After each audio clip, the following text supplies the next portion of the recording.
Ito ang inyong lingkod na nagbabalik upang magbigay ng mga balitang walang bias at pawang katotohanan lamang.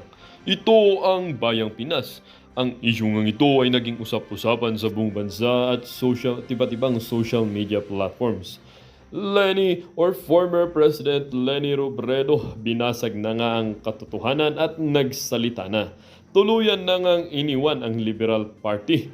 Kinumpirma nga nitong si former Vice President Lenny Robredo na kinontrol nga siya talaga ng mga dilawan against her will. Dito nga natin makikita mga kaibigan na kaya naman pala si Vice President Sara Duterte ay dumalo sa Naga or pumunta sa Naga upang makipagkita dito kay former Vice President Lenny Robredo ay upang kamustahin ang kanyang sitwasyon at ang kanyang pamilya.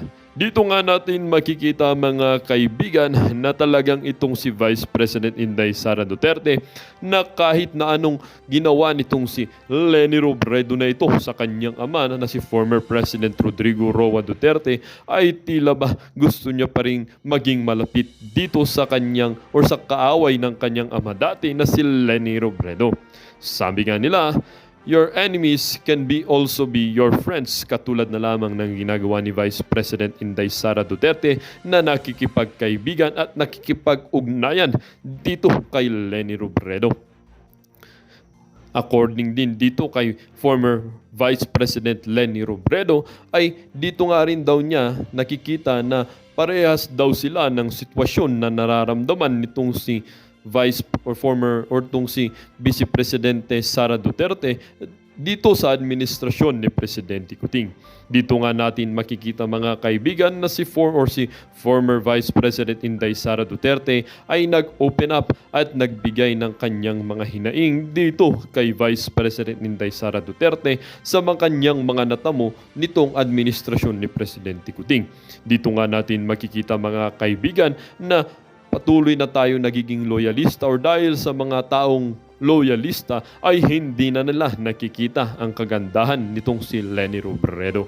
Well, para nga sa kabuang detalye ay panoorin ang buong video at salamat na rin sa ating mga solid viewers sa walang sawang pagsuporta.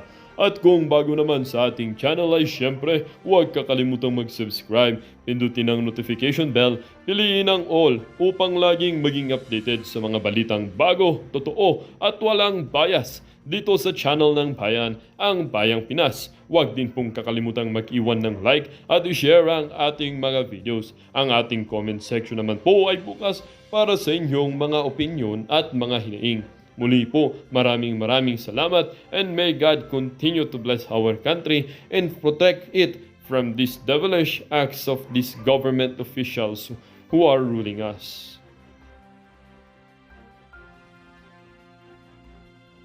Good thing na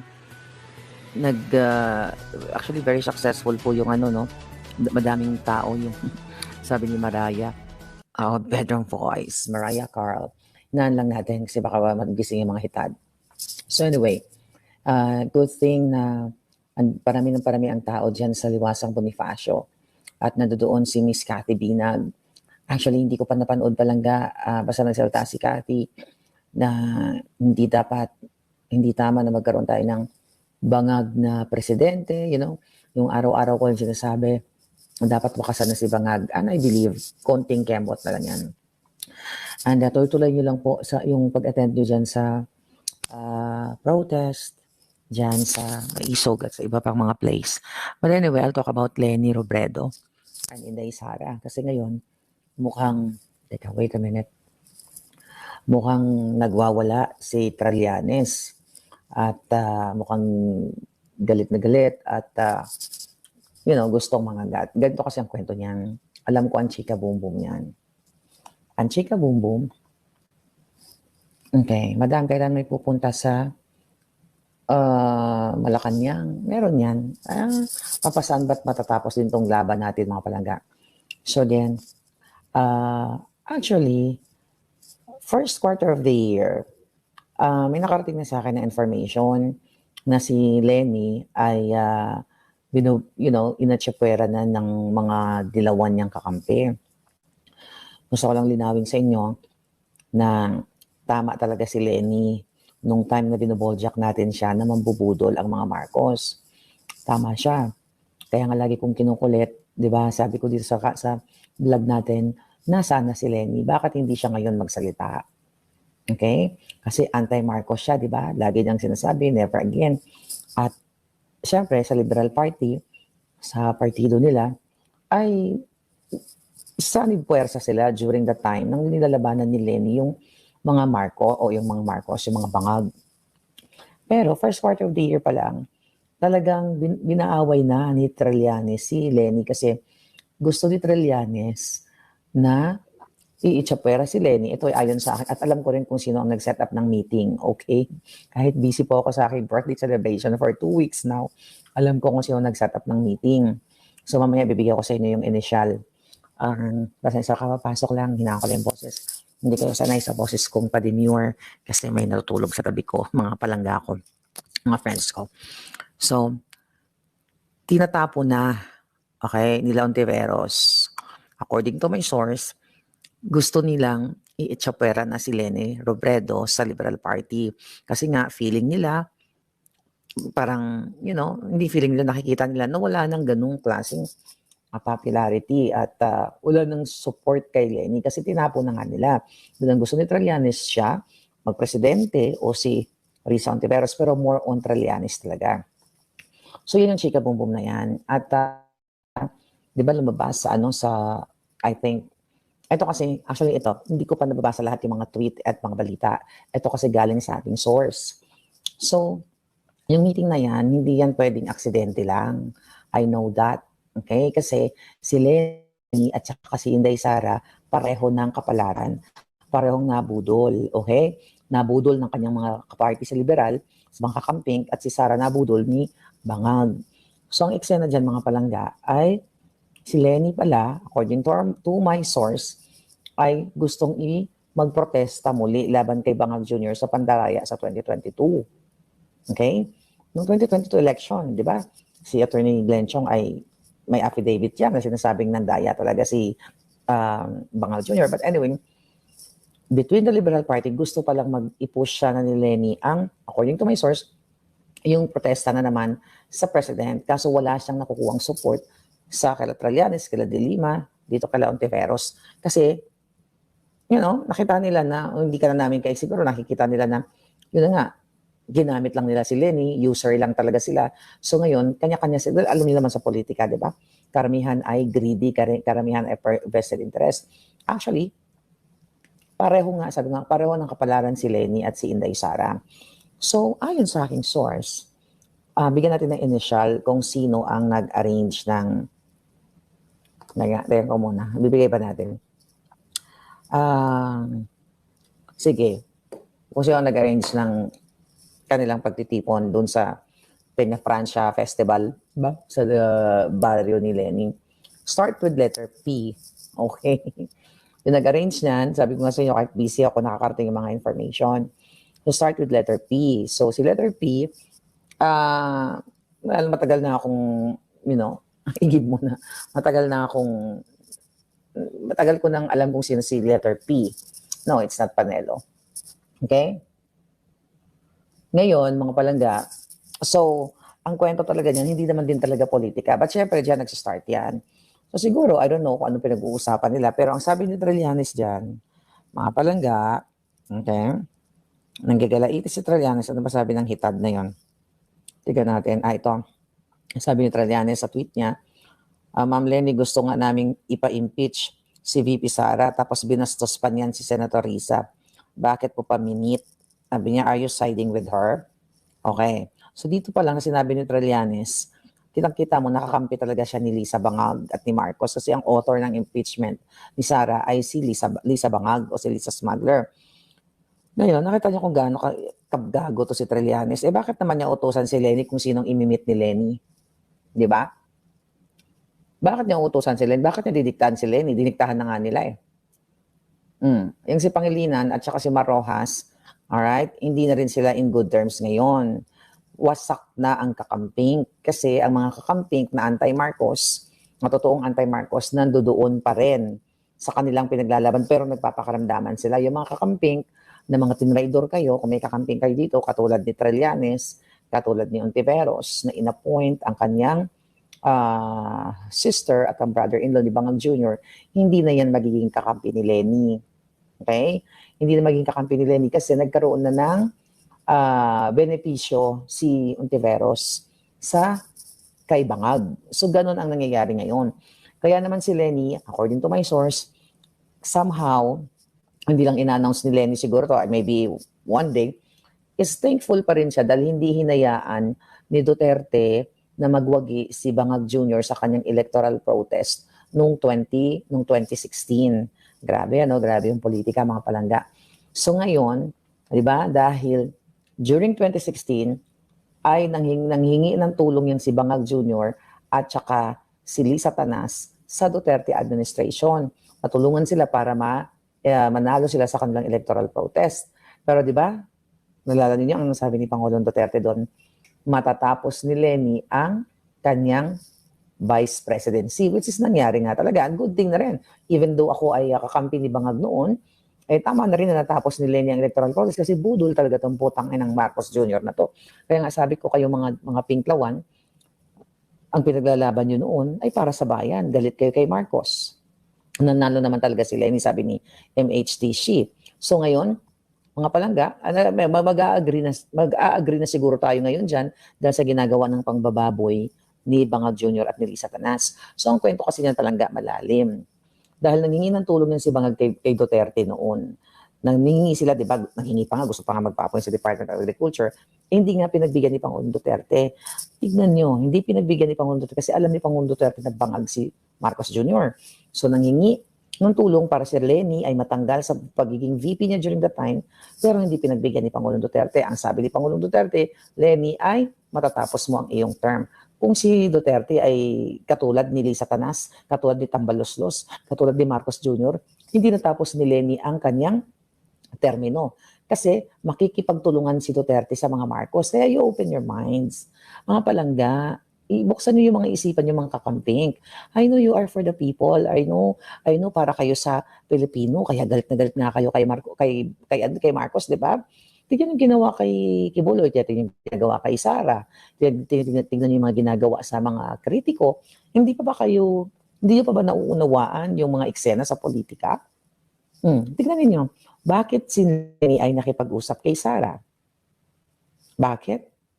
1 hour? We'll see kung ano ang twist ng istorya. Ano bang susunod? 2028 claim, baka magiging Lenny, Sara. Kasi pareho silang kapalaran. Pareho silang nabudol. Lumalakas na ba boses ko? Pareho silang binudol ng kanilang mga kapartido. Kaya nga sabi ko sa inyo mga kakamping, hindi naman ako galit sa inyo. Hindi kami galit sa inyo na sumusuporta sa Pilipino kasi tama kayo. Nabudol kami ng Marcos. That's why you have to get up, speak up now. Dapat united tayo. Tayo yung tunay na united na ang iniisip natin, yung ating goal is para sa Pilipino. Hindi para sa politiko lamang. Tiyan mo, si Lenny iniwan, kawawa naman.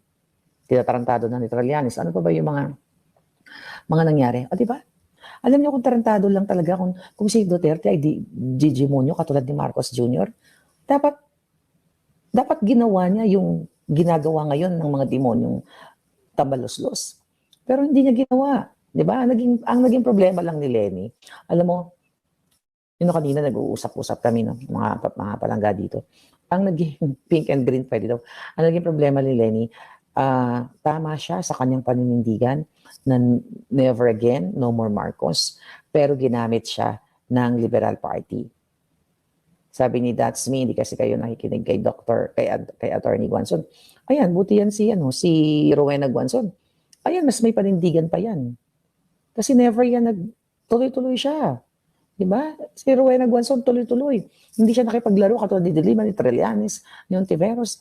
Imagine mo, si Ontiveros, diba, ang ingay-ingay niyan. At Lenny, na nag-usap kayo ni Inday Sara, sabi ko nga, this is just the beginning. We don't know kung, well, for sure, ikukwento sa atin ng Putingas. Pero yun po yung kwento niyan, mga palangga. Si Lenny ay binababoy din ng kanyang ka-Liberal Party, ang kapartido. The same thing with Inday Sara. So silang dalawang babaeng inape, kaya for sure, pwede nga talaga magsanib pwersa yun. Sabi ni Amelia Cruzada, takbo agad si Abalos at Revilla. Oo nga, di ba hinihilot ka agad. By the way, comment na kayo dyan kung ano yung mga gusto nyong hanash. Sabi ni Marilyn Tinambakan, Sara and Marcoleta po. Pwede rin. Pero hindi natin alam kung anong magiging fate ng politika. Pero you know what? Malayo pa election eh. Ang punterya natin, kayong mga kakamping na supporter ni Lenny at not supporter ni Lenny, supporter ng Pilipino. You have to get out from your house. I'm sorry po kung ganito boses ko, may natutulog sa tabi ko. Alright? Kaya hindi ko ma-express ng gusto yung tunay na pagiging dragona. So anyway, you have to get out. This is your future. Kanina sa Liwasang Bonifacio, mukhang nag-cloud seeding na naman ng mga baka ng ina. Mukhang nagpaulan na naman. They can do that. Traidor. Tama si Leni Robredo, traidor ang mga Marcos. Magnanakaw, manggugurgur, kawatan. And kung kayo ay pro-Filipino, dapat kasama kayo dyan. Sabi ni Rudy, oo nga no, biglang naging inactive si VP Lenny na wala siya at nananahimik na nabudol din pala siya. Yes, nabudol siya. Lenny will never side to Marcos. Jesse Roberto died because he discovered big name involved in drugs and maybe that person in Marcos Jr. Tama yan, Rafi. Tama yan, Rafi Padag. Ito po ay connect-connect. Di ba? Konektado ito. Di ba questionable pa ang pagtegi kay Jesse Robredo? Ba't ganun pa man? Yung si De Lima, si Rojas, niransak kaagad. I mean, kinuha yung mga dokumento dun sa condo ni Jesse. Remember that issue? Tapos, ngayon, yung issue sa pagiging bangag ni Marcos Jr. na ayon sa testimonya ni Agent Morales ay inarbor o si Executive Secretary Jojo Ochoa noong panahon ni Noynoy ang nag-ayos noon o nagpigil na ipa-raid yung kondo ni Maricel Soriano kung saan nagbabangag si Marcos Jr. Nakita niyo yung connection. And now, this Jojo Ochoa at yung kanyang brother-in-law na si Acuzar ay inappoint ni Bangag Jr. At si Ochoa ay nasa kipay ni Lisa Tanas. So nakita niyo yung connect mga kababayan. So kaya tahimik si Lenny. And I hope Lenny, you speak up. Ha? Ako, kaya kita binoljak noon dahil nabudol ako. Dahil naniwala ako na ang Marcos ay i-redeem nila ang kanilang pangalan para sa kapakanan ng bayan. Ganun talaga sa politika. Nagkakamali ka, nabubudol ka. Pero at least ako, hindi ako nag-stand sa mga Marcos bangag nung nalaman ko sila ay polboroni, kawatan, lahat na, name it, lahat ng kababuyan. So, August pa lang of 2022, lumayas na. I mean, binoljak ko na sila. And Lenny, ipakita mo yung galing mo o tapang mo. Ipakita mo sa taong bayan na mag-speak up ka na rin. And I think napakagandang simulain yung pagmi-meeting nila. Kaya naaalarma na sila ngayon. Imagine mo, if sila ang mag-tandem ni Inday in terms of pag-speak up para sa Pilipino, bakit hindi? Diba? Pwede naman kalimutan yung mga nasabi natin lahat ng mga masasakit. Kung sila talaga ay para sa Pilipino. Kung para talaga si Lenny sa laylayan, kung na-realize niya na ginamit siya ng Liberal Party, which is yun po ang totoo. Ayon sa ating source, siya ay ginamit lamang ng Liberal Party at gusto ni Lenny mag-i-push yung electoral protest niya, mag-file ng protesta sa 2022 election. Walang gustong tumulong sa kanya. Iniwan din si Lenny sa ere. So, kaluoy. Diba? Anong comment nyo? Anong comment nyo na nag-meet sila? Staff ni Lenny ang nag-invite kay Bisara sa fiesta doon kasi si Lenny din ang nag-utos sa staff niya. So, ganyan nga ang gawin nyo. Ganyan nga ang gawin nyo kay BP Sara. They're just making her stronger to be president. Sabi ni Edward, tama si Percy Lapid, rest in peace. Tama talaga si Percy Lapid. Ayan, sino nagpagurgur kay Percy Lapid? Ito yung gobyernong bangag. Sabi ni Mercedita Marilao, Maharlika, sabi ng KOG, sabi hindi na daw muna sila sasama sa maisog. Well, I think may catch yan. Hindi na muna natin i-discuss yan. But I have knowledge about it. Okay? Focus muna tayo dito sa issue ng maganda po yan kung magsanib-pwera si Sara at Lenny. Malakas pa rin kasi alam ng taong bayan ang gawa ng mga traidor, manggagamit at sinungaling na bangag at kung sakaling mandaya. Mga bangag baka mag-people power pa, sabi ni Edralyn Di Peralta. I think, ang nakikita natin dito, dahil dumadami ang tao ngayon sa Liwasang Bonifacio, tuloy-tuloy na yan. Basta you just be part of it. I'm sorry po sa lahat ng kapapasok lang. Hindi kayo sanay sa pademure kong boses, pero sabi ko nga, may mga nakapaligid sa akin na borlog na. Sabi ni Martha Cesar, grabe si Trilling kay Lenny, no? Okay, tamo. Bakit utusan ni Trillanes si Lenny? Bakit gaganunin niya? Ibig sabihin, pwede makipagkita si Lenny, no? Or sa mga taong ayaw nila. Diktador. O, saan nagmana si Trillanes? Hindi kay Marcos Jr. at kay Lisa Panas, bakit nilidiktahan si Lenny? Kung nakipag-usap siya kayo, hindi, may sarili namang utak yun. May sarili namang isip. See that, mga kakamping? You open your minds. This is about your future sa Pilipinas. Forget about the political party, pero tignan ninyo yung nangyayari sa inyo ngayon. Nakarumal-dumal na ginagawa ng mga Marcos. Ang Duran-Duran, 1 million to 1.5 million dollars. Ang mga ayuda na hindi naman nakakarating exactly sa mga tao, pero ginagamit. Yun nga, ang concert dito, concert doon, kaluoy ka mo, kawawa kayo. I wish pwede ako magmura ng bonggang-bonggang malakas ngayon. Kaso lang wala ako sa pamamahay ko, kaya hindi pwede. Ay, naku, si Percy Lapid, ang pinakaunang biktima ni Prime Minister Jahas Nagurgor, sabi ni Vega Warp. Jerry Saplan, hi Ma'am Palangga, magandang gabi po sa inyo. Yes, thank you Palangga. Sa lahat po na nag-greet sa akin ng happy birthday, thank you so much sa inyo lahat. At grabe, non-stop ang celebration ko. Nagka-pimples na ako, wala na akong tulog. For the first time yata ng buhay ko, nagkaroon ako ng malaking pimples. Anyway, sabi ni Leonarda, Madam Marlica, grabe ang gobyerno natin, hawak sa liig ang mga sindikato, parang paminsan-minsan nagtatanong ako sa Panginoon, meron pa bang pag-asa ang ating bansa maging sindikato free? Huwag kayong mawalan ng pag-asa. Kasi pag sumuko na kayo, panalo yung mga sindikato. So kahit medyo mahirap ang laban ngayon dahil binabayaran nila lahat, nilalamon nila lahat ng pera, tinatransport sa offshore account, wala silang pakundangan na mag-imbita ng mga, yung katulad ng Duran-Duran, katulad nila Martin, yung mga local performers na ginagamit ang pera ng bayan. Ibig sabihin, bangag po talaga ang presidente at wala silang pakialam sa inyo. Imagine mo, gusto pang itago sa inyo yung Duran-Duran na concert, pero nag-leak. Di ba?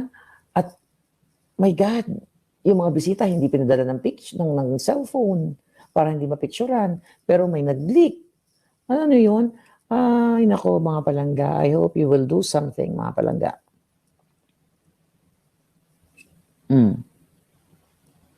Sabi ni Palangga, so for me, BP Sara should be wise, baka mabudol muli. Sarah and Lynn are friends even before, despite with different parties, they never throw words against each other. At the fast now, selos ang inggit kayo. Inggit si Trillanes. Malu Takahashi, thank you. Normal pareho silang bibi, walang masama. Anong nyo, komento nyo? Siguro perfect match ang two ladies. Sabi ni Jing Vilasa, Lenny is still the one. Baka another naman ang sakit ng ulo ng mamamayan. Duterte Marcoleta is the best. Hindi, nag-usap pa lang naman sila Palangga. Hindi naman sila sinabi magtatandem sila. And I believe, dahil si Sara nagsalita na never again Marcos. Tama kayo. Magiging smarter na siya sa kanyang mga decision making at hindi na siya magpapabudol kay Amy, magpapabudol sa mga bangag. Diba? So, yun. Dapat magsalita na din mga Aquino, baka binayaran na rin ni Lisa yan. Diba, na sila? Nag-reunite na yung mga yan. So, again, kawawa kayo. Nag-reunite yung mga demonyo. Katulad di bangag. Okay? Sabi ni Vilma, party lalakas pa ng ulan sa Liwasang Bonifacio. Grabe, ang dami. Okay, ang daming tao. By the way, umulan ba sa buong Metro Manila? Can you comment? Doon sa Liwasang Bonifacio, umulan ba sa buong Quezon City o sa Karatig area? Kasi kung doon lang umulan sa Liwasang Bonifacio, nagpa-cloud seeding na naman ang bangag na gobyerno. Kumbaga artificial yung ulan and that is possible para ma-disperse ang tao. Ganun po ka-evil itong gobyerno ninyo. Kayang gumastos ng milyon-milyon o even billions para harangan yung mga nag-speak up day. Diba? Gumagamit sila ng pera ng bayan, namumudmud ng mga nagbabayad sila ng mga ng mga tao doon kung saan-saang lugar sa Mindanao para kunwari sila ay what? Para yung mga taong ay sumusuporta kay Bangag. Pero ang totoo, ginagamit nila yung mga kawawang Pilipino. Sabi ni Marville, basta kami, ng pamilya ko, no more pulahan, pinklawan, diulawan, solid green lang. Alright. Marika, dapat ilumabas na tayo, hindi na hanggang komento na lang. Lumabas na tayo, magmarcha na tayo. Sabi ni Renato Abadilla, ayun na nga Palangga, magmarcha na kayo nandyan naman sa Liwasang Bonifacio. Ang daming tao dyan, di ba? Paano naman ako magmamarcha dyan Palangga? Di ba? Fabricated cases ang ginawa ni Bangag sa akin at ni Lisa Tanas. Hindi ko nga alam, baka 1 million cases na ang ginawa nila sa akin. Anong gusto nyo? Magpakamatay ako ng bonggang-bongga? Hindi naman ganun ang smart na pakikipaglaban.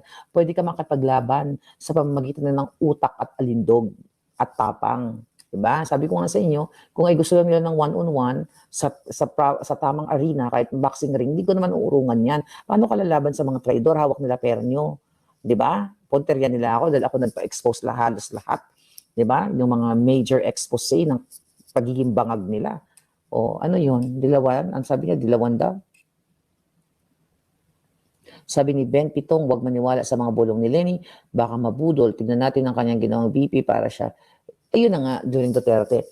Ayun na nga, di ba, nagsalta si Lenny sa international, siraan si Pangulong Duterte, utos. Well, desisyon nila yun ng mga kapartido niya sa Liberal Party. Ayun nga naging problema ni Lenny, naging utu-utu siya din sa mga kapartido niya. Nabudol din siya. Si Inday, nabudol din. So may common denominator sila.